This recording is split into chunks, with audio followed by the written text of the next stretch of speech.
Uno siempre debe vender todo lo que tiene y casarse con la hija de un discípulo sabio. Uno siempre debe vender todo lo que tiene y casarse con la hija de un discípulo sabio. Esto significa que debe vender todas las posesiones que ha adquirido a través de su trabajo. Es decir, debe dar todo y renunciar a todo, y a cambio tomar la hija de un discípulo sabio. Eso significa que si no toma a la hija de un discípulo sabio, todo el esfuerzo dedicado a la Torah y las mitzvot durante toda su vida está incompleto.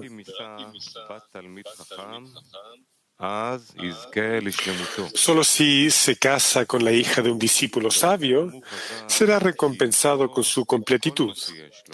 Por eso nuestros sabios dijeron que debe vender todo lo que tiene, lo que significa que vale la pena vender todo por la hija de un discípulo sabio.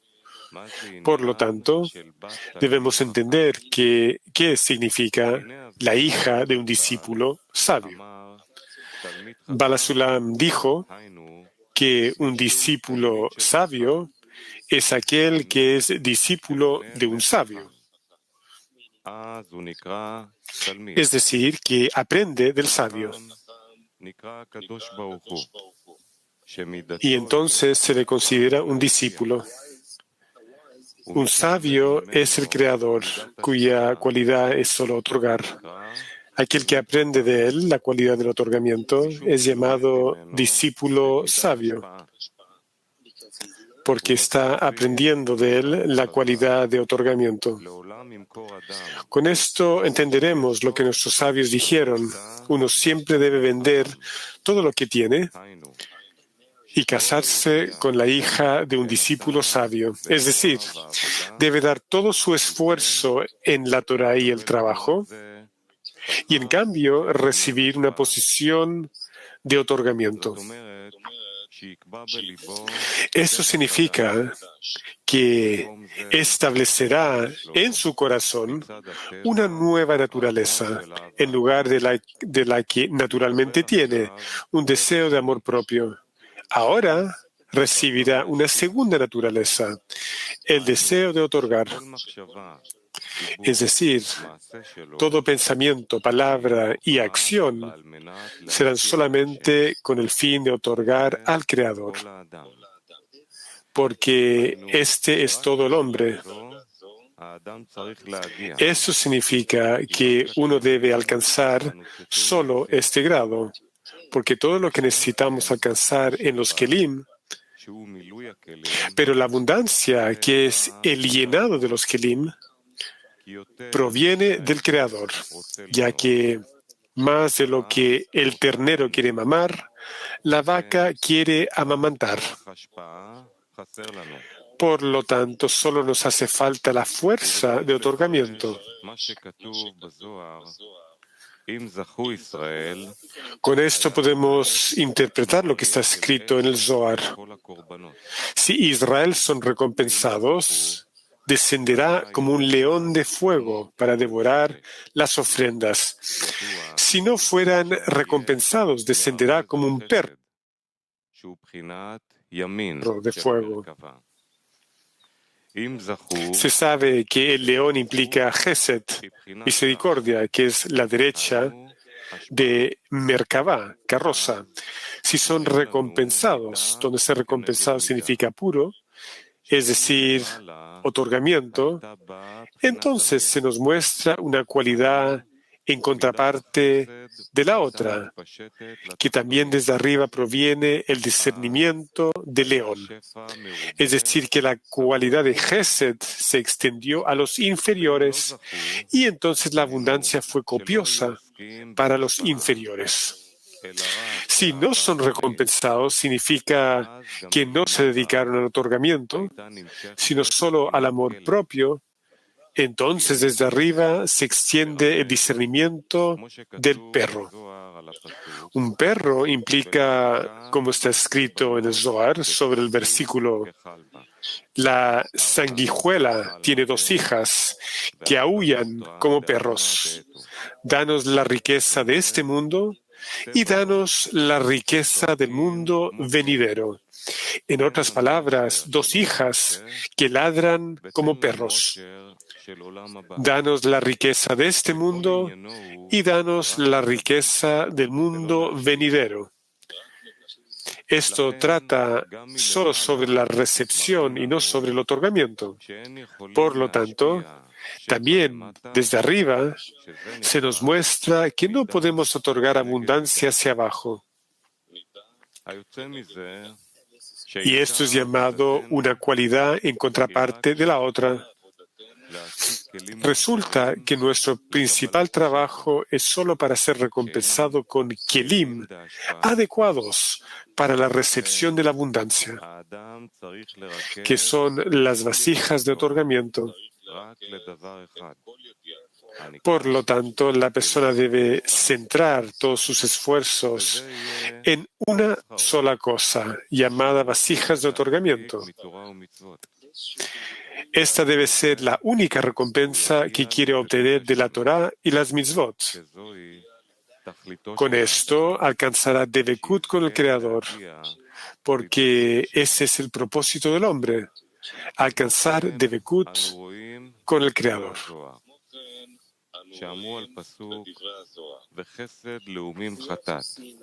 También vemos las palabras en el Zohar que se dijo acerca del versículo: la beneficencia de las naciones es un pecado. Se dijo: todo lo bueno que hacen lo hacen para sí mismas. Eso significa que su intención con toda la beneficencia, es decir, los actos de otorgamiento que hacen, no es con el fin de otorgar. Más bien, su intención es para sus propias necesidades. Esto es, recibir una retribución por ello. De lo contrario, no pueden realizar actos de otorgamiento. Pero el pueblo de Israel es capaz de realizar actos de otorgamiento. Debemos entender por qué el pueblo de Israel puede realizar actos de otorgamiento.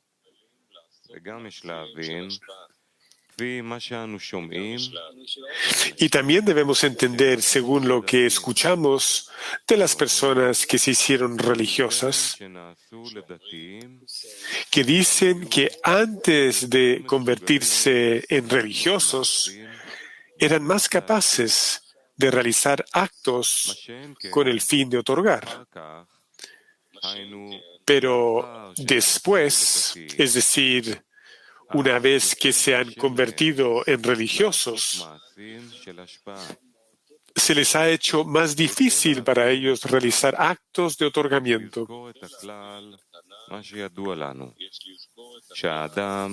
Para entender lo anterior, debemos recordar lo que ya es conocido, que el hombre es llamado ser creado, ya que hay un deseo de recibir en él. Por esto se llama existencia a partir de la ausencia.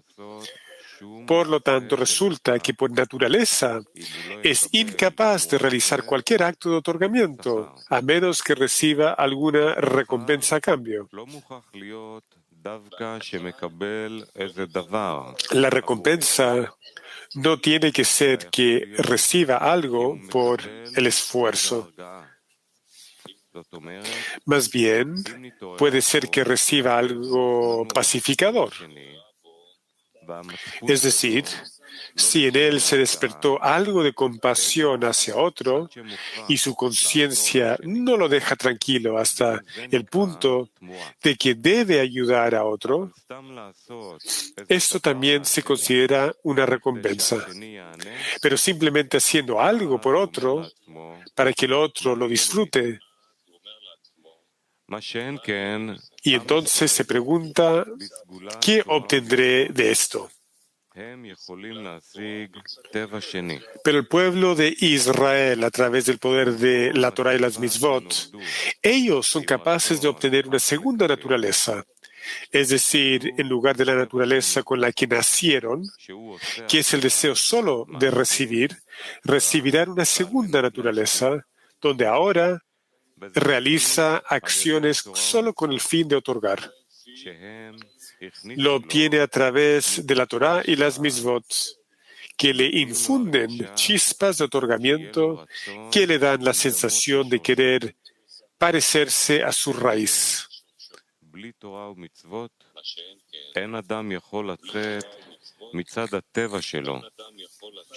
Pero sin la Torah y las mitzvot, una persona no puede salir de su propia naturaleza, que es el deseo de recibir solo para sí mismo, y no puede realizar ningún acto de otorgamiento sin recompensa.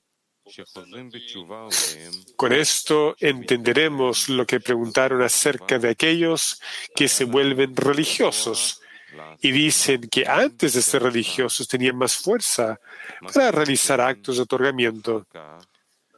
Pero más tarde, cuando se han vuelto religiosos, sienten que les resulta más difícil realizar actos de otorgamiento.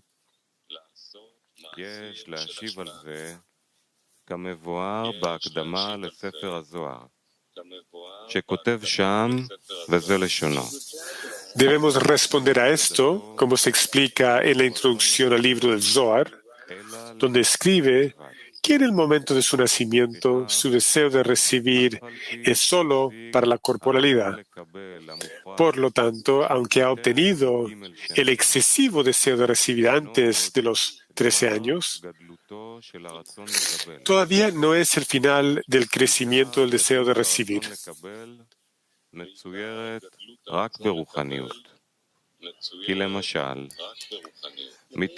El crecimiento principal del deseo de recibir se representa solo en la espiritualidad, ya que, por ejemplo, antes de los 13 años su deseo de recibir quiere devorar toda la riqueza y el honor en este mundo corporal, que se revela a todos, el cual es para él un mundo transitorio que es accesible a todo el mundo y es percibido por todos, por todo el mundo, solo como una sombra fugaz. Pero cuando obtiene el excesivo deseo espiritual de recibir, quiere devorar para su propio placer todo el deleite y la riqueza del mundo venidero, eterno, que es una posición eterna para toda la eternidad. Por lo tanto, el deseo de recibir se completa solo con el deseo de recibir espiritualidad.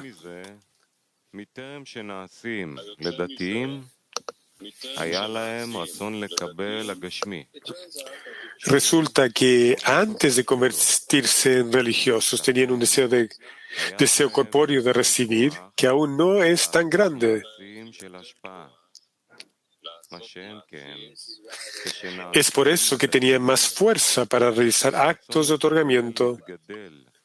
Pero una vez que se han vuelto religiosos y su deseo de recibir ha crecido con el deseo de recibir por la espiritualidad, se ha vuelto más difícil, porque ahora del deseo de recibir tiene más fuerza que cuando solo tenían un deseo corporal para recibir.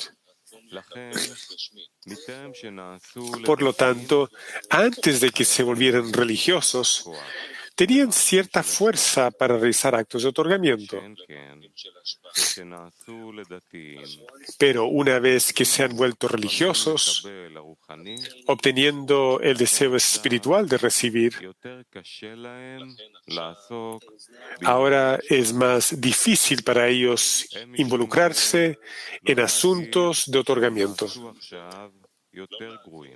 Por esta razón, no se puede decir que ahora han empeorado o decir que los religiosos son peores, porque es más difícil para ellos realizar actos de otorgamiento. Más bien el deseo de recibir ha crecido, por lo que es más difícil superarlo.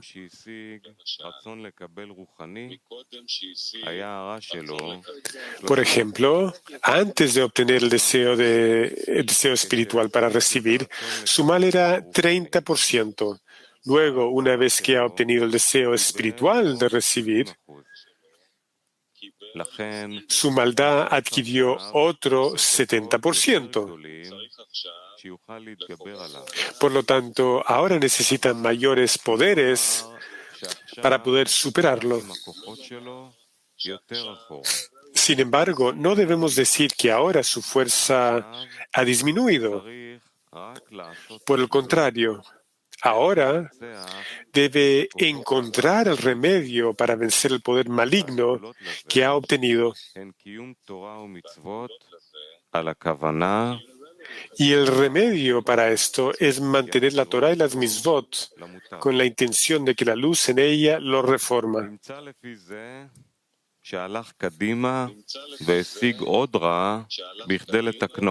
Resulta que ha avanzado y ha obtenido más maldad para corregir. Pero cada comienzo es difícil y por lo tanto ahora piensa que ha empeorado. Sin embargo, debe saber que cada vez que se le da más mal es para corregir hasta que se le recompense con la corrección de todo.